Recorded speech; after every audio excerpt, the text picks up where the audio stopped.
Today I want to talk about how I turned my Counter-Strike YouTube career into building multiple businesses, then making money from it, and then actually losing all of it and way more. And the reason I wanted to talk about this is because in the current day and age, I'm working on some new projects that I have very high hopes for, and I'll be talking about those a little bit later too. Anyways, cheers, good morning to you wherever you're watching from. Let's get into this Mirage match. Bro, this took 3 minutes. Why was it taking so long? What kind of people am I in a queue with, bro? This is crazy. If they're gonna talk Russian to each other, they go in full mute, which I'm already doing. Like, I don't give a fuck, bro. You're muted right away. All of them. Bye-bye. So from starting YouTube, I had no idea how to run any businesses. The only businesses I knew how to run was my YouTube channel, and that's what I started with.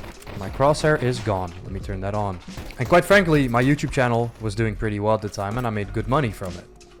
As you know, that's how you start.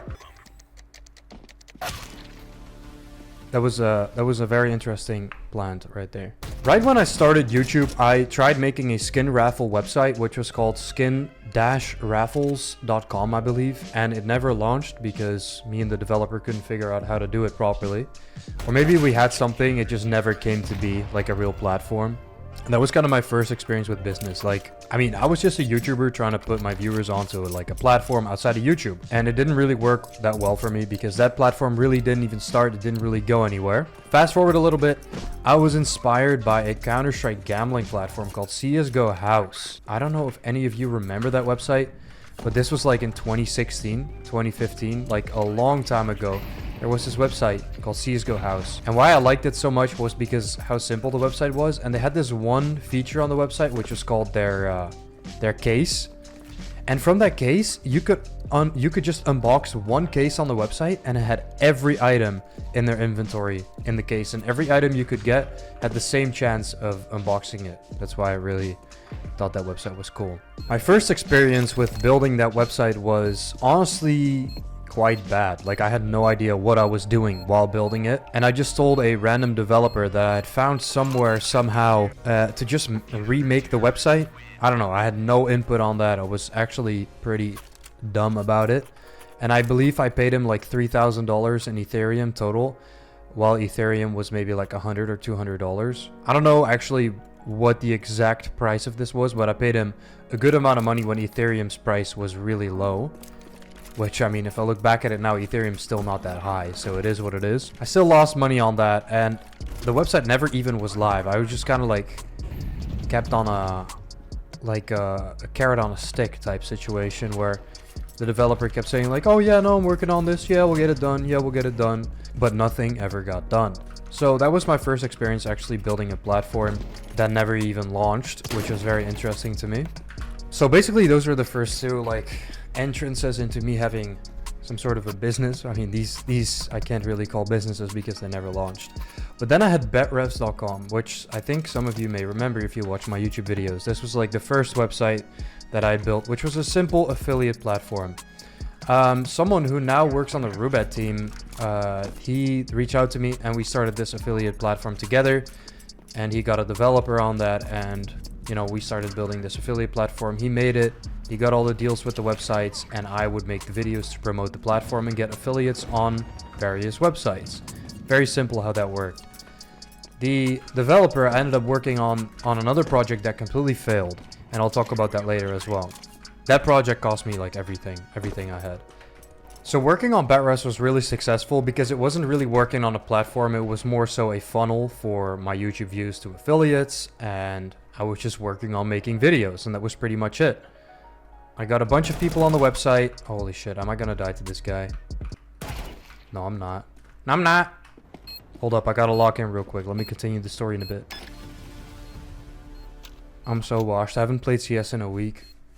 So betrefs, yeah, I made good money from that. I was a big affiliate on a lot of different websites, and that's how I kind of sustained myself. At the time, I wasn't doing too many YouTube sponsorships, and the main thing I was promoting was betrefs, and the money I made was from affiliates and people using my codes to get free money or open free cases on other websites. And then if they would deposit and they had used my code, then I would make money from that. And that's pretty much how that worked. Alongside betrefs, I also started another project called Skinaways, which was a skin giveaway platform. And I never really did too much with that, but it was a pretty solid idea at the time. It just required a lot of promotion to keep it afloat. What we would do is just make every giveaway that's currently active available on one page, so you could just find what giveaways are active, and that's pretty much it. Bro, what? Oh, that's not even my teammate throwing that nade. In a way, boy. In a way, boy. Get out of window, boy. Beat me then. Holy shit. Oh my god. I gotta run. Skinaways didn't really end up going anywhere either. I think it did well for a little bit, but it required a lot of my YouTube input. The problem was that from BetRefs, I actually started making some pretty decent money from the affiliates and from some of the banner deals that I ran on the website. So it made me kind of lazy, I guess, on YouTube and not make me want to upload as much because I didn't have to upload to pay rent. I could just kind of chill. I guess we're just gonna save this round because nothing happened. I don't know what Purple's doing with the bomb. The bomb has been... Are you kidding me? He's so far away. Sure, probably not muted, bro. I think I'm gonna get kicked from the match, I'm not gonna lie. This dude's gonna die. I'm not gonna be there in time for the defuse, and then it's GG's. Is it planted for me? It is. I may win this. W. It is planted for me.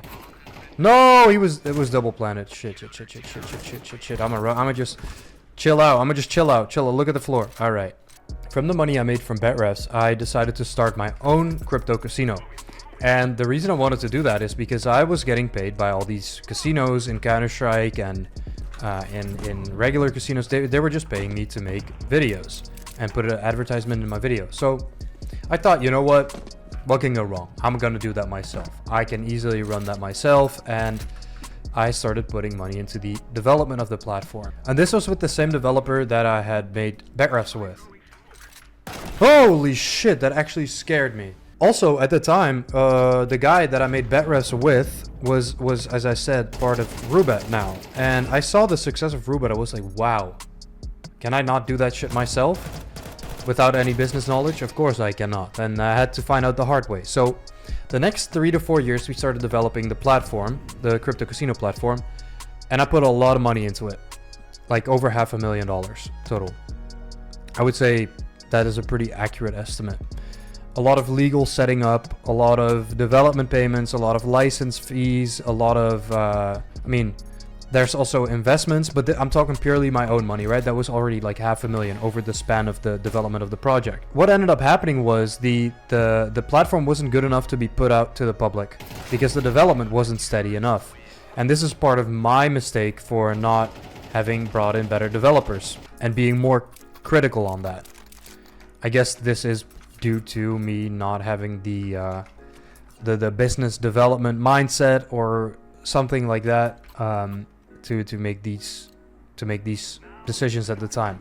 Now currently I'm a lot smarter when it comes to business, and I've learned so much invaluable lessons that you can't get anywhere else but from experience. So I'm a lot richer in experience, but it did cost me everything. Am I gonna die by this molly dog?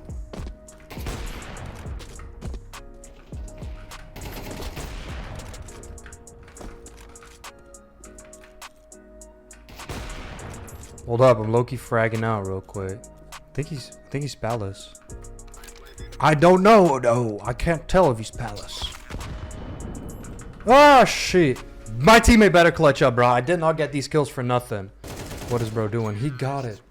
Thank the Lord. So that project pretty much cost me everything.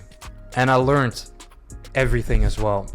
And it was a tough situation. It was a tough situation. I didn't really know how to handle and deal with it. And obviously that whole business situation was a lot more complicated than how I'm telling it now. But what I'm saying is I should have treated it more like a business than me and my friends running a project and then, getting investors involved. And I should have been way more strict about it. That's pretty much the TLDR about it. Yeah, I think that would round up that story in a very small nutshell. But from there, I decided to start a new project. After 1.5 years or something, I decided, you know what, I'm going to start my own new project, and it's not going to be gambling related. It is going to be a project that is based on Wordle. So this project is called CS2 DLE, and that's currently what I'm working on. It is a very simple website that you may have seen, and it is a site where you can play daily games and win skin prizes for free. So that's pretty dope. What you can do on the website is very simple. You can play the daily guess the skin, you can guess the price, you can play the daily Wordle, you can play an emoji puzzle, and if you complete these daily challenges, you can open up a free case on the website, and that's pretty much it. We have a weekly leaderboard, we have a monthly leaderboard as well, and some additional leaderboard and some additional prizes as well for giveaways. And this is obviously a very light-hearted project without a big business model like trading or gambling, but it's simple and it's fun, and I think that's kind of what Counter-Strike needed with all the upcoming gambling sites. I think the fun needed to be brought back, and someone had to do it well and create a cool website for that. So that's kind of why I'm working on that. It isn't like going fully crazy yet. I'm yet to do quite a lot of marketing on it, but the platform is standing, and I'm very proud of what we have so far. If you want to check that out, I'll leave it in the description. Something else I'm working on is a very small side project. It's called CS2.today, which is going to be a all-in-one news source for Counter-Strike news. So how we do it is we fetch all of the news sources from different sources like Twitter, Reddit, Valve themselves, and other sources, and we index it all on one simple page. I want to make it the fastest news source where you can see everything, because the thing is, on Counter-Strike Twitter, there's a lot of news always being posted, but it's always kind of like everywhere, you know? You can't be in like 10 places at once. So to have every piece of news info indexed on one page would be super clean and super nice, so you don't really get confused about where to look. Like, you could just open that page and see what the latest news is from different sources and find out what's going on every single day, updated in real time, the fastest news source. That's the idea behind it. That's why I'm also starting this channel, the Mad CS Daily, so I can be kept up to date with the news and make videos on whatever news is happening. So I've made a couple news videos so far that were kind of like hypey, like the highest rated Premier player, these kind of things were news related videos. Also wanted to make a video on the Furia versus Falcons match, but honestly, when I sat down to want to record that, I really didn't feel like it yesterday, so I made a video about how attractive Counter-Strike agents are. I thought that's such a funny idea. But that's pretty much what I'm working on right now. I have something in the shadows that I can't really talk about too much yet, but it is a trading site. I may share a little bit more about that in the future, but it is a little low-key for now, and me and bro are still working on the website and ensuring that everything is perfect before the launch and the pushing of that. But the main focus, like, these projects are fun and all, and I have people helping me on that, so it doesn't require a lot of my time. I set it up, I have people helping me manage it, and then my main focus is going to be YouTube again, and that is my main passion, you know. That is what I really love doing the most, and I have a creative business mindset too. I can't really go too crazy on like the entire business development of an entire project. It's too much for me, and me as a creative, it would require too much time for me to be involved in that, too much stress, and it would take away my creativity from what I've learned from previous businesses. Holy shit, bro. Hitting a bunny hop in Counter-Strike 2 is crazy, and then missing that to a guy that misspelled fentanyl is even crazier. He still died. That's crazy. Is this guy named Hesoyam? Hesoyam, bro. I swear that's a cheat code in GTA San Andreas on the PC. You type in Hesoyam and you get infinite money. Thanks for the op, buddy. I have you muted, so you're not getting your shit back. Oh, he dropped it for me. How nice. Or maybe for him. Fuck you, Purple. I'm gonna go mid with that op and I'm gonna get a kill or die. Peek again, little bitch. Got you in my scope. Yeah, full flash me, bro. I got you anyway. Maybe I don't. Maybe I don't. Maybe I don't. Maybe I don't. What was this smoke again? Was it like this or this? I think it was this. It was, bro. I know these lineups and shit, bro. I'm a different player. Same beast, different player. There's a gap in the smoke. So YouTube is going to be the main focus, and how I'm going to do it is pretty organized. So right now I am deserting my main channel, Mad CS, with 378,000 subscribers. And the reason I'm doing that is actually quite logical. And I've been talking to other YouTubers, and Neok advised me, you should probably start a new channel. And the reason why is because a lot of your old subscribers grew up and they're older and they're simply not interested in the same type of content anymore. So you gotta rebuild your content. You gotta rebuild your audience. And that's completely understandable. But the problem with that is, if you want to do it on a channel where you have old subscribers, it isn't going to translate in the same way because you're not going to get as much algorithm push. YouTube sees it like this. I post a video and the video doesn't do really well by my current subscribers and my current viewers. So YouTube thinks it's a bad video. Even though the videos that I've posted, the Mirage Hide and Seek one was chef's kiss. I really love that video. And not only did I love the video, I knew the video was great for the algorithm. But it did so bad that it didn't even get sent out to new subscribers yet. And I could eventually push through that and build a new subscriber base on my old channel. But I think it would be way better to start off on a new channel and get a fresh start. So that's exactly what I'm doing for my main channel. I've unlisted 2 videos, the cheater video together with Neok and the video where I did the Mirage Hide and Seek. Those are going to be re-uploaded along with new uploads that I have planned on the fresh main channel.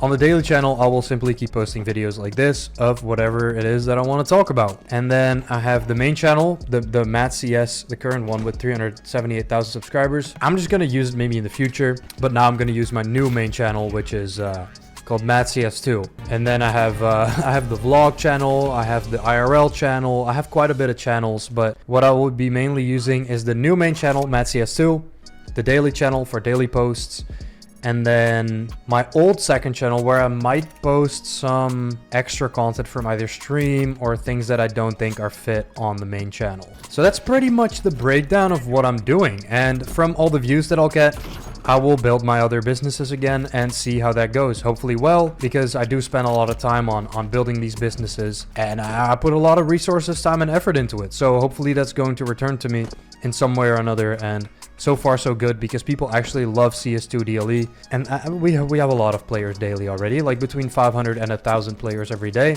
which is super awesome. I love that. And it can only go up from here since we just started.